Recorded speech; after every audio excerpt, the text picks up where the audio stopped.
नमस्कार, युगांत एकेडमी में आपका स्वागत है। हमने फर्स्ट वीडियो में संवैधानिक विकास के बारे में जो प्रथम पार्ट बनाया था, फर्स्ट पार्ट, उसमें हमने पढ़ा था रेगुलेटिंग एक्ट 1773 से लेकर के चार्टर एक्ट 1813 तक के। ठीक है, फर्स्ट पार्ट में अगर आपने नहीं देखा है तो आप पार्ट फर्स्ट को देख सकते हैं। ये है पार्ट 2। ठीक है, तो अगले चार्टर की तरफ हम बढ़ते हैं, ध्यान से समझिएगा, है ना।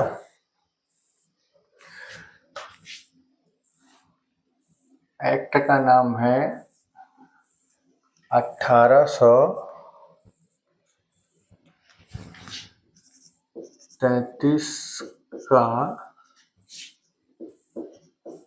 Charter act. दिख रहा है ना सबको? ठीक है, 1833 का चार्टर एक्ट। तो इसमें पहला क्या हुआ था भाई? 1813 में आपको याद होगा कि ब्रिटिश संसद ने क्या किया था कि कंपनी का जो मोनोपोली है ना, एकाधिकार है भारतीय व्यापार पर, कि सिर्फ ईस्ट इंडिया कंपनी ही व्यापार कर सकती है भारत में, तो उसको क्या कर दी, खत्म कर दी आंशिक रूप से, है ना। केवल चाय पर उसका एकाधिकार था ईस्ट इंडिया कंपनी का, और चीन के साथ जो व्यापार कर रहा था उसमें एकाधिकार था। बाकी जो व्यापारिक वस्तुएं थी उसे संपूर्ण यूरोप या ब्रिटिशर्स व्यापारी हैं, है ना, उनके लिए खोल दिया गया। ठीक है, तो उसमें क्या था, आंशिक रूप से प्रतिबंध लगाया था, है ना। लेकिन जब 1833 का एक्ट आया, चार्टर एक्ट, है ना, उसमें क्या किया, कंपनी के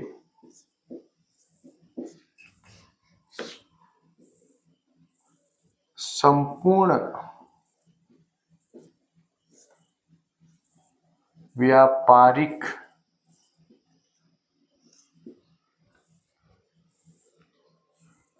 कार्यों पर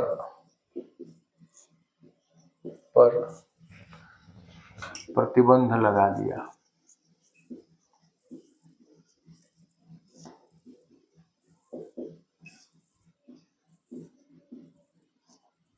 ठीक है, अच्छा, 1833 वाला जो था मोनोपोली चल रहा था, है ना, तो उसमें क्या हुआ, नेपोलियन बोनापार्ट जी जो थे, है ना, उन्होंने क्या किया था, ब्रिटिश सरकार, नेपोलियन बोनापार्ट ने आसपास के जो ब्रिटेन की कंपनियां थी और अन्य देशों की जो कंपनियां थी, है ना, उनके साथ मिलकर के ब्रिटिश सरकार के ऊपर दबाव बनाया कि केवल ईस्ट इंडिया कंपनी को ही क्यों भारत और उससे लगे हुए क्षेत्रों में, है ना, व्यापार करने की अनुमति क्यों है ना। तो इसका जो व्यापार करने का अधिकार है हमें भी दिया जाए। ठीक है, तब ब्रिटिश संसद ने दबाव के कारण 1813 के चार्टर एक्ट में क्या किया था कि उसका ईस्ट इंडिया कंपनी का व्यापारिक एकाधिकार समाप्त कर दिया था। ठीक है, तो तब तक तो सिर्फ चीन के साथ और चाय का ही चल रहा था, है ना। अब क्या कर दिया, पूर्णतः बंद कर दिया व्यापारिक कार्य। ठीक है, अब यह क्या करती थी, अब कंपनी का क्या कार्य रह गया था, अब कंपनी का कार्य केवल ब्रिटिश सरकार के माध्यम से, है ना, प्रशासनिक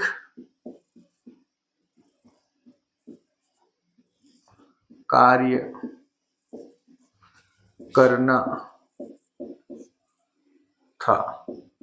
ठीक है, व्यापारिक कार्य को क्या कर दिए, बंद कर दिए, है ना। अब कंपनी का कार्य क्या रह गया, प्रशासनिक कार्य करना। ठीक है, किसके माध्यम से, ब्रिटिश सरकार के माध्यम से। ठीक है, ये 2 पॉइंट समझ में आया, ठीक है। कंपनी के संपूर्ण व्यापारिक कार्य पर प्रतिबंध लगा दिया गया। अब कंपनी का कार्य केवल ब्रिटिश सरकार के माध्यम से प्रशासनिक कार्य करना था, ठीक है। अब जो तीसरा है ना, सिविल सेवा बिना किसी भेदभाव के आरंभ का प्रयास, है ना। इस एक्ट के तहत क्या प्रयास किया गया था कि जो सिविल सेवा है ना, सिविल सेवा को बिना किसी जाति, धर्म, लिंग, वंश, जन्म स्थान, है ना, जन्म स्थान के विभेद के बिना, माने बिना भेदभाव के सिविल सेवा है ना, प्रतियोगिता का आयोजन, ठीक है। 1833 के चार्टर एक्ट में क्या किए, सिविल सेवा बिना किसी भेदभाव के आरंभ करने का प्रयास किए, ठीक है। उसमें क्या कहा गया था कि बिना किसी जाति, धर्म, लिंग, वंश, जन्म स्थान के भेदभाव के सिविल सेवा प्रतियोगिता का आयोजन किया जाए, और जो इसमें सेलेक्ट होंगे, है ना, चयनित होंगे, उन्हें सिविल सेवा अधिकारी का पद दिया जाए, नियुक्त होंगे, है ना। लेकिन बोर्ड ऑफ डायरेक्टर को लगने लगा, है ना, कि ये हमारे समकक्ष हो जाएंगे और कुछ समय बाद सीनियर हो जाएंगे, ठीक है। उसके बाद जब हमारे ब्रिटिशर्स फिर से जो आएंगे वो जूनियर होंगे, तो ये उनके ऊपर शासन करेंगे, तो उल्टा हो जाएगा, है ना। तो उनके मन में तो दुर्भावना पहले से थी कि भारतीय कैसे हमारे साथ बैठ सकते हैं, है ना, अधिकारियों के चैम्बर में, ठीक है। तो जाति, धर्म, लिंग, वंश, जन्म स्थान का बिना भेदभाव के मतलब कोई इंसान ब्रिटेन में पैदा हो या भारत में, है ना, वो सिविल सेवा परीक्षा दिला सकता था, ठीक है। लेकिन सिर्फ प्रयास है भैया, है ना, सिर्फ प्रयास किया गया था। लेकिन बोर्ड ऑफ डायरेक्टर, है ना, बोर्ड ऑफ डायरेक्टर जो क्या था, निदेशक मंडल कहते हैं हिंदी में, है ना, निदेशक मंडल के विरोध के कारण, है ना, विरोध के कारण यह सफल नहीं हो पाया, है ना, असफल हो गया,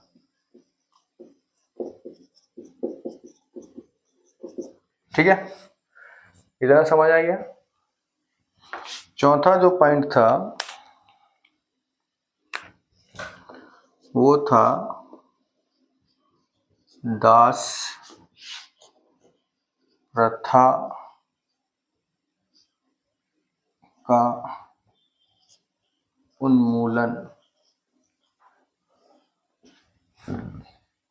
है ना, दास प्रथा का उन्मूलन। 1833 के जो चार्टर एक्ट में ब्रिटिश सरकार ने, है ना, गवर्नर जनरल और काउंसिल से कहा कि जो दास प्रथा चल रही है भारत में, है ना, उसको गैर कानूनी घोषित करो, अवैध घोषित करो और दास प्रथा को पूर्णतः बंद कर दो, ठीक है। तो किसके माध्यम से कहा गया, किस चार्टर एक्ट के माध्यम से कहा गया, 1833 के चार्टर एक्ट से, है ना, ठीक है। दास प्रथा का उन्मूलन, है ना, दास प्रथा के उन्मूलन की बात कही गई। और अवैध घोषित कब किया गया, 1843, है ना, सॉरी 1843, 1843 में। इसके द्वारा गवर्नर जनरल उस टाइम कौन थे, एलन बरो ने क्या कर दिया, दास प्रथा को गैर कानूनी घोषित कर दिया, गवर्नर जनरल था भैया ये, है ना, याद रखना, ठीक है। एलन वरो ने दास प्रथा को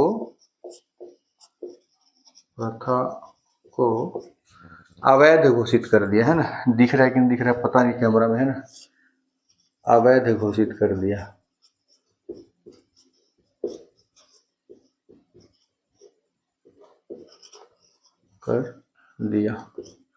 ठीक है, अवैध घोषित कर दिया। इतना समझ में आया? Any problem? देख लो भाई, जिसको स्क्रीनशॉट लेना है स्क्रीनशॉट ले लो, है ना,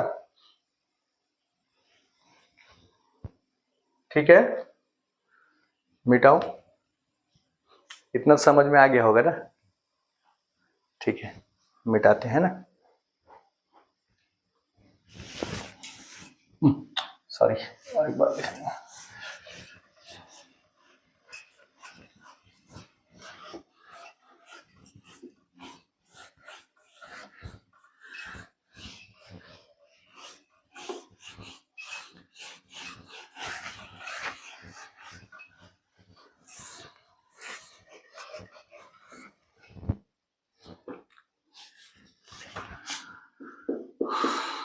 अठारह सौ 1939 का चार्टर, है ना, एक्ट के बारे में हम लोग पढ़ रहे हैं, ठीक है। तो पिछला तीनों पॉइंट समझ में आ गया था, प्रतियोगिता परीक्षा वाला, है ना, और दास प्रथा वाला, और एक क्या था, कंपनी का एकाधिकार वाला, ठीक है। अब जो चौथा पॉइंट है ना, वो है बंगाल के गवर्नर जनरल को, बंगाल के, इस बार पूरा लिख देता, गवर्नर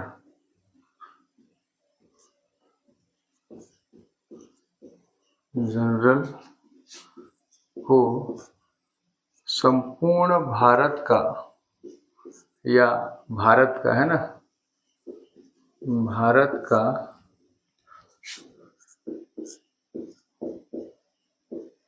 गवर्नर जनरल बना दिया गया, है ना,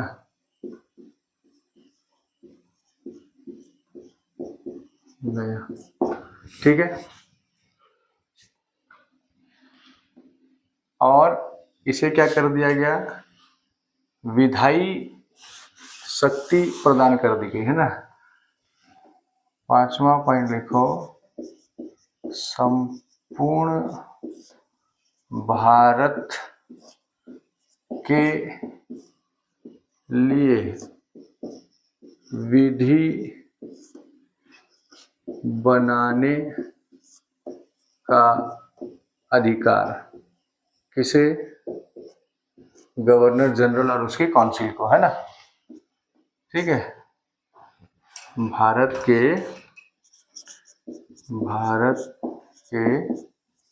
गवर्नर, जी कैसे लिखा रहा है, सॉरी, भारत के गवर्नर जनरल और काउंसिल को, ठीक है, या परिषद कह लें, है ना। काउंसिल को क्या है, संपूर्ण भारत के लिए विधि बनाने का अधिकार मिल गया, ठीक है। और बंबई एवं मद्रास से विधायी शक्तियां छीन ली गई। मतलब ये भी कानून बनाना था अपने क्षेत्र के लिए, है ना। विधायी शक्तियां छीन ली गई। एक मिनट कैमरा देखूं क्या रिकॉर्ड हो रहा है कि नहीं, अकेला शूटिंग करता हूं ना। ठीक है, छीन ली गई, है ना। अब पांचवा है, देखो क्या हुआ था, पिट्स इंडिया एक्ट था ना 1784 का, तो देखो सबसे फर्स्ट बताता हूँ। 1773 में क्या हुआ था, बंगाल के गवर्नर को गवर्नर जनरल बना दिए थे और उसकी काउंसिल की जो संख्या थी 4 थी, ठीक है। एक गवर्नर जनरल और 4 उसके सदस्य, ठीक है। अब क्या हुआ, पिट्स इंडिया एक्ट जब आया तो गवर्नर जनरल और उसकी जो काउंसिल की संख्या था उसको 4 से घटा करके 3 कर दिए, है ना। अब वो जो 3 हो गया था वो चल रहा था, तो फिर से क्या हुआ, जो 1833 का ये जो एक्ट आया, चार्टर एक्ट, है ना, तो उसमें क्या किया, जो काउंसिल की संख्या है ना, गवर्नर जनरल के परिषद लिख लो या काउंसिल, है ना, काउंसिल की संख्या कितनी कर दी गई, पुनः 3 से 4 कर दी गई, है ना। अब देखो जो चौथा सदस्य था, है ना, चौथा सदस्य कौन हो सकता था, इसमें कंफ्यूज हो जाओगे, मैं हिंदी में चौथा लिखता हूँ। चौथा सदस्य के रूप में कौन आएगा भाई, विधि विशेषज्ञ होना चाहिए, है ना, विधि विशेषज्ञ, है ना, की नियुक्ति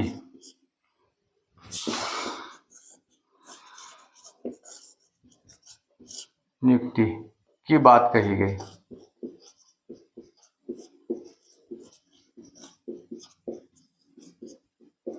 ठीक है।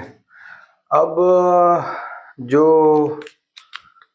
विधि विशेषज्ञ के रूप में किसको नियुक्त किए गए, लॉर्ड मैकाले को, है ना, विधि सदस्य के रूप में, ठीक है। विधि सदस्य कौन था, लॉर्ड थॉमस बेबिंगटन मैकाले, है ना, जिसको शॉर्ट में टीबी मैकाले कहते हैं, ठीक है। तो इसी के ही कार्यकाल में प्रथम विधि आयोग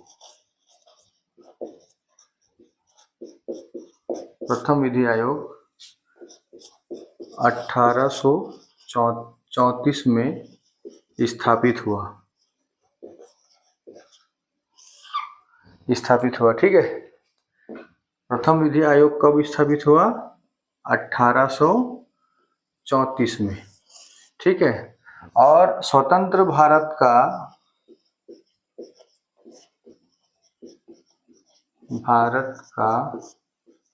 प्रथम विधि आयोग, है ना,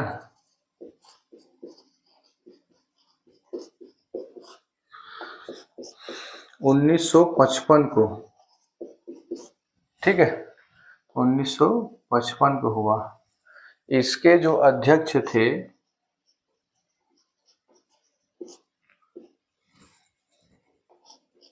MC शीतलवाड़, है ना, MC शीतलवाड़। कैमरा में दिख रहा है कि नहीं, अरे यार ये तो ठीक है, समझ तो आ रहा है, MC शीतलवाड़ थे, ठीक है।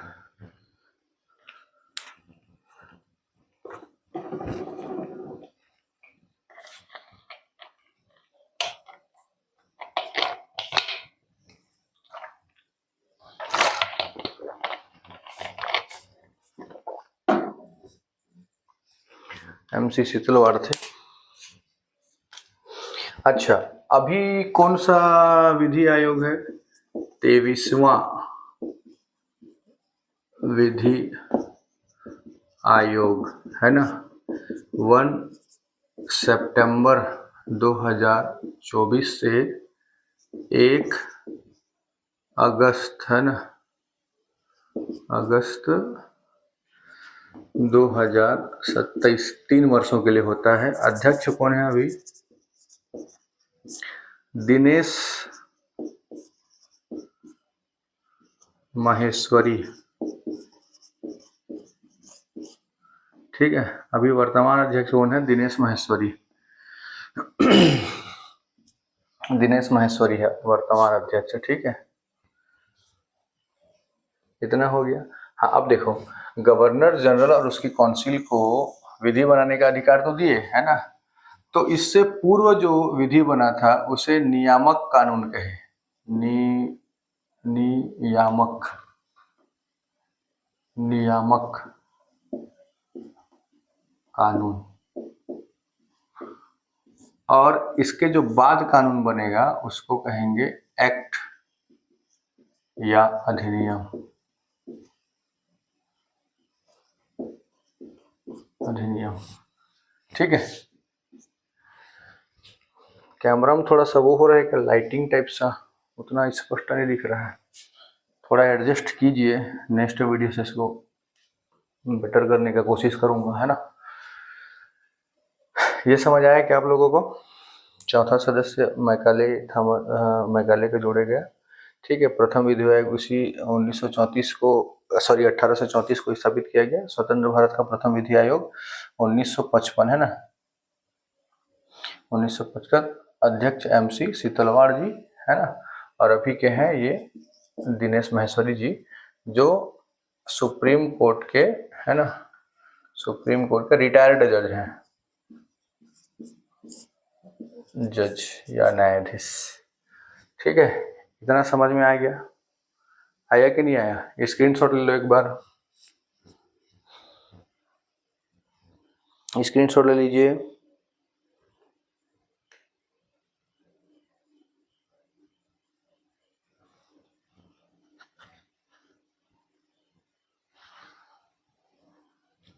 अच्छा, एक एक एक सवाल तो मन में जरूर उठता होगा, है ना, सॉरी, कि विधि बनाने का जो कार्य है वो तो संसद करती है, ठीक है। तो उस टाइम तो विधि बनाने के लिए चलो भाई एक विधि विशेषज्ञ की आवश्यकता थी, जो चौथे सदस्य के रूप में हमको जोड़ना था, है ना, विधि विशेषज्ञ। तो लॉर्ड मैकाले को अपन ने लाया और उसने क्या किया कि जानकार था विधियों का, है ना, तो उसने कानून बनाया, ठीक है। लेकिन वर्तमान में क्या है, संसद कानून बनाती है। तो अभी इस विधि आयोग की क्या आवश्यकता है ना। तो असल में विधि आयोग क्या है, एक एडवाइजरी बॉडी है भारत सरकार की, ठीक है। भारत सरकार बोलता हूँ, सॉरी, संसद की, है ना, एडवाइजरी बॉडी है। तो एडवाइजरी बॉडी मतलब सलाहकारी संस्था, सलाहकारी संस्था, ठीक है। तो ये क्या करती है कि संसद जो कानून पास करती है ना, संसद जो कानून पास करती है वो हमारे फंडामेंटल राइट्स को या DPSP, है ना, राज्य के नीति निर्देशक तत्व को या संवैधानिक ढांचा को, है ना, अगर कोई कानून, है ना, अगर कोई कानून संसद द्वारा जो पारित कानून है फंडामेंटल राइट्स, DPSP या संवैधानिक ढांचा को अतिक्रमण कर रहा होता है ना, या उसको ठेस पहुंचाने की कोशिश करता है या उस मात्रा को समाप्त करने की कोशिश करता है, ठीक है, तो उस संबंध में यह संसद को सुझाव देती है, ठीक है। तो एक एडवाइजरी संस्था है ना। लेकिन इसके बाद को इसकी जो सलाह है वह बाध्यकारी नहीं होती, एक बात याद रखना, है ना, बाध्यकारी नहीं होती, ठीक है। संसद को मानना है तो माने, ठीक है, सत्ताधारी पक्ष को मानना है तो माने, या ना माने, लेकिन यह एक सलाहकारी संस्था है कि कोई भी ऐसा विधि ना हो जिससे राज्य को या राज्य के किसी व्यक्ति के अधिकारों का, है ना, उल्लंघन ना हो। यह देखती है विधि आयोग, ठीक है। और यह बाकी तो ठीक है। और कुछ पढ़े? 1853 चले, चलो चलते हैं। मिटा दो ना, स्क्रीनशॉट ले लो एक बार। स्क्रीनशॉट में भी दिख रहा है या नहीं तो बहुत समझ नहीं आ रहा है।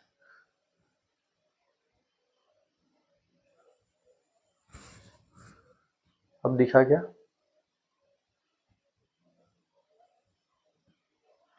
ठीक है, 1853 चलते हैं ना, फटाफट, बस 2 मिनट और।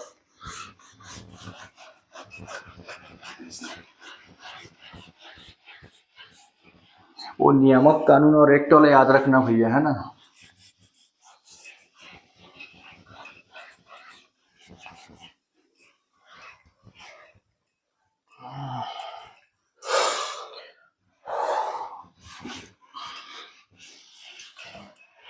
ठीक, अब चलते हैं 1853 का।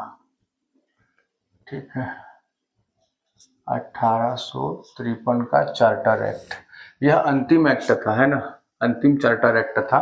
इसके बाद सीधा अधिनियम आया, ठीक है। अंतिम चार्टर एक्ट था, है ना, इसको भी याद रख लेना, ठीक है। उसके बाद भारत शासन अधिनियम आएगा, है, ठीक है। अब जो अगला हम लोग पढ़ेंगे,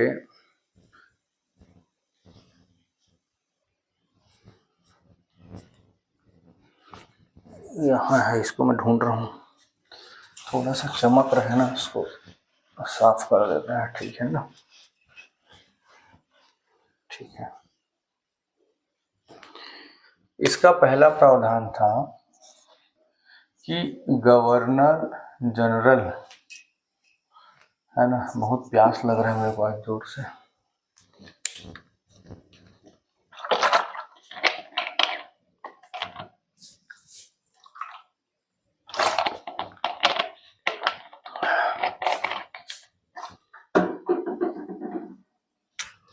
गवर्नर जनरल के काउंसिल में 6 सदस्य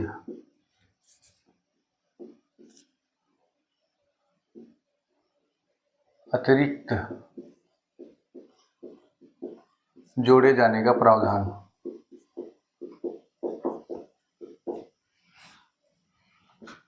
नहीं, 6 सदस्य अतिरिक्त जोड़ दिया गया, है ना, अतिरिक्त जोड़ दिया गया, ठीक है, जोड़ दिया गया, हाँ, जोड़ जाने का प्रावधान जोड़ दिया गया, है ना, तथा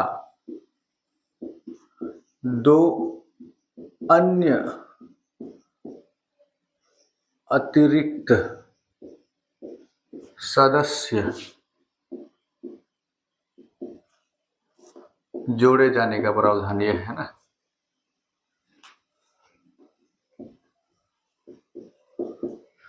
बहुत हिट है आज, गर्मी का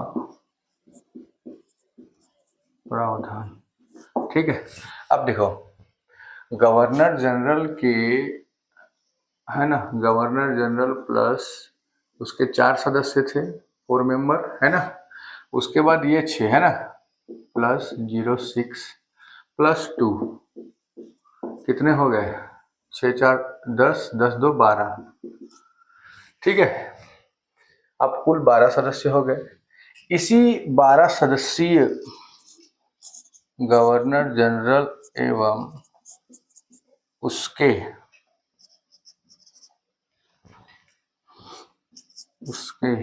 12 सदस्यीय, उसके 12 सदस्यीय परिषद को भारतीय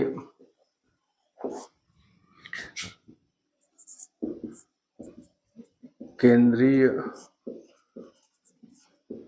परिषद के नाम से जाने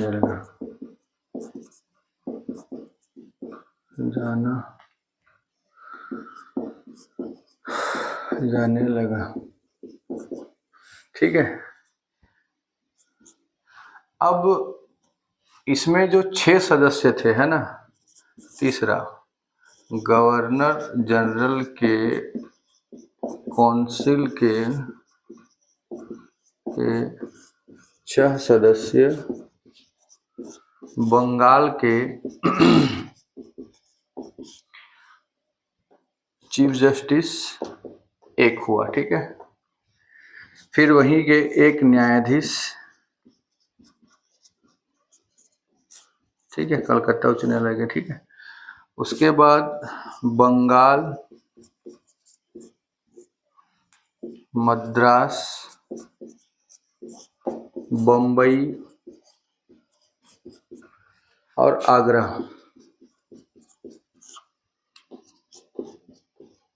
प्रांतीय सरकारों से एक एक प्रतिनिधि, एक प्रतिनिधि। ठीक है। तो कुल कितने हो गए? 1 2 3 4, है ना। बंगाल का एक, मद्रास का एक, बम्बई का एक, आगरा का एक, 4 हो गया। और जो बंगाल के सीजे है ना, चीफ जस्टिस एक हो गए, और एक मुख्य न्यायाधीश और एक न्यायाधीश, 6 हो गए। ठीक है। इतना समझ में आया? जो 6 सदस्य थे वो लोग। ठीक है। इतना देख लो भैया ना। और एक चौथा पॉइंट है, मेन पॉइंट, उसको देख लो। बोर्ड ऑफ डायरेक्टर, है ना, हाँ, बोर्ड ऑफ डायरेक्टर, बीओडी, है ना। बीओडी की जो सदस्यों की संख्या, सदस्यों की संख्या 24 से घटाकर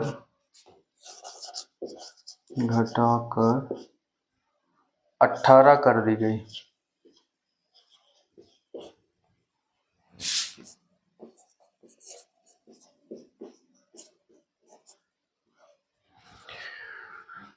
समझ में आया? कैमरा को आज क्या हो गया समझ नहीं आ रहा है, रिफ्लेक्शन कैसे दे रहे हैं। खैर समझ तो आ रहा है, पढ़ने वाले को थोड़ा सा तकलीफ जरूर है, समझ रहा हूँ। अच्छा, ब्लू राइटिंग अच्छा दिख रहा है क्या? देखते हैं तो। 6 सदस्यों में से, है ना। कुछ लिखूं, कुछ पॉइंट याद आए तब तो लिखूं। ठीक है, एक पॉइंट याद आया। ये जो केंद्रीय, कहाँ गया वो, कहाँ, केंद्रीय परिषद जो है ना, भारतीय केंद्रीय परिषद, यह ना लघु संसद कहलाई, है ना। लघु संसद कहलाई, लघु संसद। क्यों कहलाई भाई लघु संसद?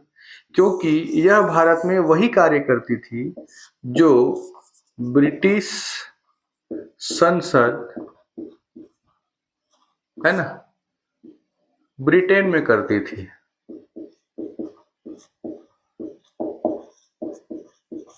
सेम कानून निर्माण प्रक्रिया ना। ठीक है। इसी कारण इसे भारतीय केंद्रीय विधान परिषद, सॉरी यहाँ विधान लिख लेना ना, विधान परिषद, है ना। भारतीय केंद्रीय नहीं, केंद्रीय विधान परिषद या भारतीय विधान परिषद, दोनों में से कोई एक कोई रहेगा। ठीक है। किसको कहा गया भाई? केंद्रीय विधान परिषद। ठीक है। इसी को लघु संसद, है ना। तो इसी एक्ट के माध्यम से भारत में संविधान निर्माण की जो दृश्य है वो दिखने लगे। ठीक है। इतना समझ आ गया? किसी को कोई डाउट? एनी डाउट बताइए भाई। और कोई समस्या हो तो मेरे थोड़ा सा हिंदी राइटिंग में मत जाना ना। ठीक है। हाँ, ब्लू अच्छा दिख रहा है ना, ब्लैक में थोड़ा सा वो आ रहा है। ठीक है, उसको अपन सॉल्व करेंगे, आई प्रॉमिस। ठीक है, ओके फिर, गुड लक। उम्मीद करता हूँ आपको समझ में आया होगा। और देखो, मैं भी इंसान ही हूँ ना, मानव भूल स्वाभाविक है। तो कहीं कुछ लिपिकीय त्रुटि हो तो क्षमा करना है ना, बाकी तो सब अच्छा है।